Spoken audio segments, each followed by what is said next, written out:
Hi Eagles. Today I'm going to show you how to start this pattern.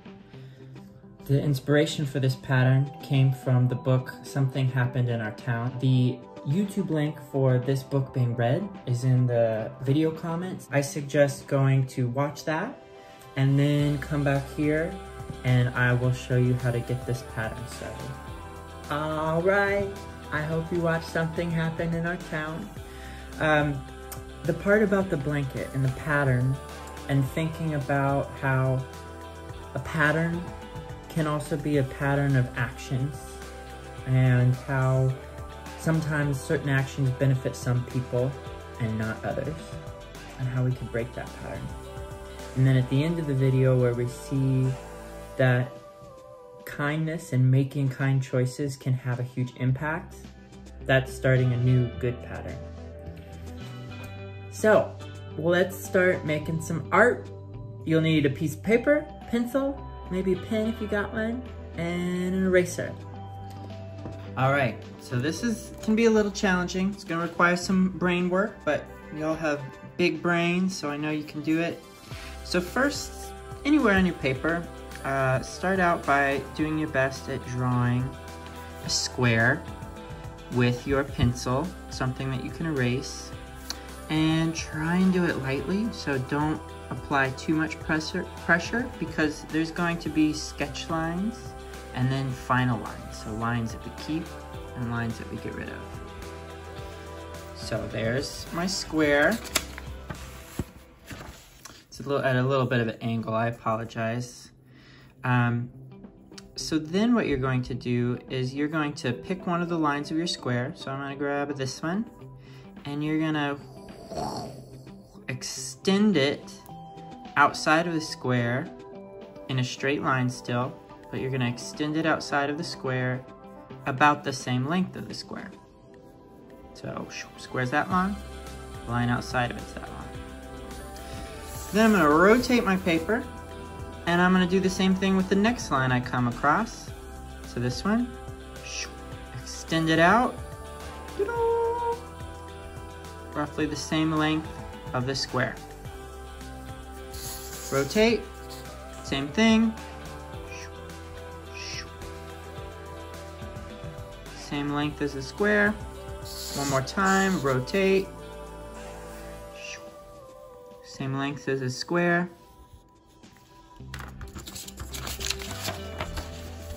This is what we should have. Then what you're gonna do is you're gonna turn those lines you just made into sets of parallel lines. So a parallel line means two lines that follow the same path right next to one another. So you're gonna go into your square. So I'm gonna come down and I'm gonna follow this line and it's gonna be about 1/4 or 1/4 the width of my square. And I'm just gonna follow from inside of the square on out to where that first line ends. I'm gonna rotate my paper, do the same thing, come into the square about 1/4 of the way down, 1/4 of the width down, and follow that line till it ends, making a parallel line. And do the same thing, rotate 1/4 of the length of the width of the square. And one more time. Go down 1/4 of the way in the square. Come out, stop at that. All right, so the reason we want our lines light, like I said, we're gonna erase a few. So come in with an eraser and erase, you're gonna wanna erase lines that overlap. So lines on the inside of the square that overlapped. So this will be in each of the corners. When you made those parallel lines, they cut into each other in the corners. You're gonna wanna erase those lines.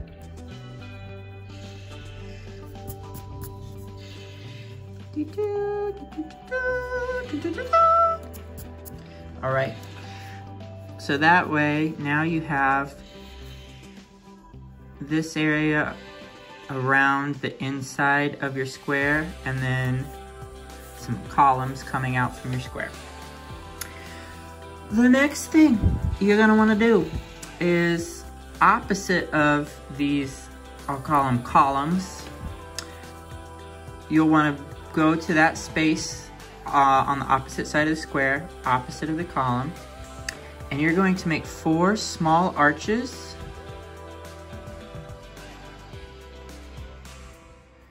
that go a little bit past the width of the column. So then I'm gonna turn my paper and do the same thing opposite of this column. 4 small arches that are a little wider than the column at the end of it. Same thing over here. Get in focus. 4 small arches that are wider than the column by a little bit, by like 1 arch. Rotate again. 4 small arches, a little bit wider than the column. Great. Now you're going to connect the end of those arches where they come into square from the edge. Where they come into the square, you're gonna attach that to the nearest point. So there's this smaller square on the inside. You're gonna attach it to the nearest point, like that. And you're gonna do that on all the arches.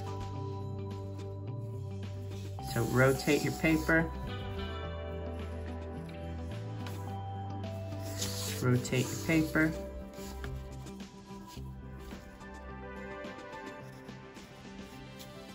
Great. So I'll show you now. You might start being able to recognize what's going on here. These arches that we just made are the knuckles of hands. These columns that we made with parallel lines are the arms and wrists. And then the angle lines that we just made sort of make up the palm right here. So we have 4 fingers on each of the hands. We're missing a thumb. So here's how we put that thumb in there. Roughly the same size as one of the knuckles or the arches. You'll put like an angled line. So what I mean by that is that the space in between the angled line and these lines right here is roughly the same size as one of these knuckles.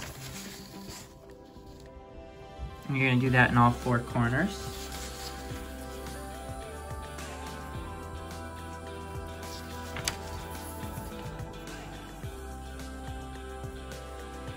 And that gives you your thumb. So you'll want to erase that little bit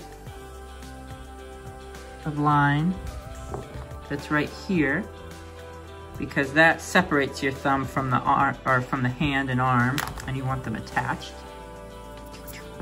And then that makes your thumb that goes underneath the arm right there.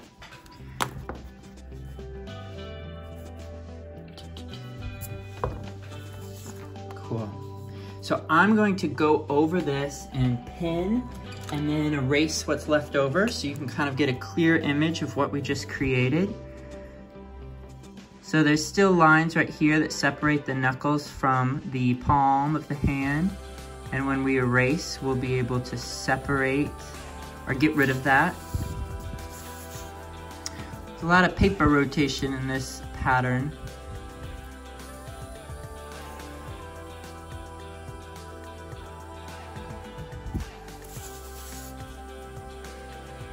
Alrighty, here we go. Shoo, shoo.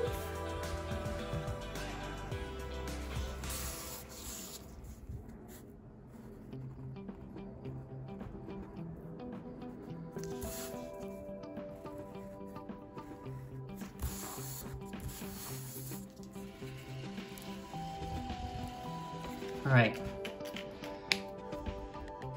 Gotta let it dry a bit. Don't wanna get the ink all smeared. All right, so I'm gonna go back in and erase the leftover pencil marks.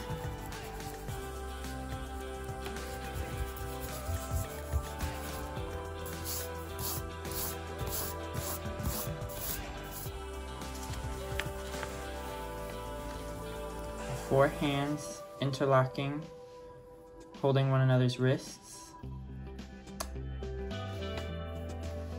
So here's my final piece, where I went ahead and just extended the columns that made the arms to create other interlocking hands. It's kind of tricky, and there's some spots that don't necessarily make sense, like this arm keeps going but it's held. You might have some challenges with extending the pattern, but I say just go with it, see what you come up with. I'm really happy with how mine turned out. I chose this quote by Claudia Rankine, who is an author that I really admire. And she said, "All of us are dependent on other people and in ways we don't know." I love you, Eagles. I miss you. You are such a special group of people, and I'm so thankful that I have you in my life and that I get to spend time with you and learn with you. I hope you have a great rest of your week.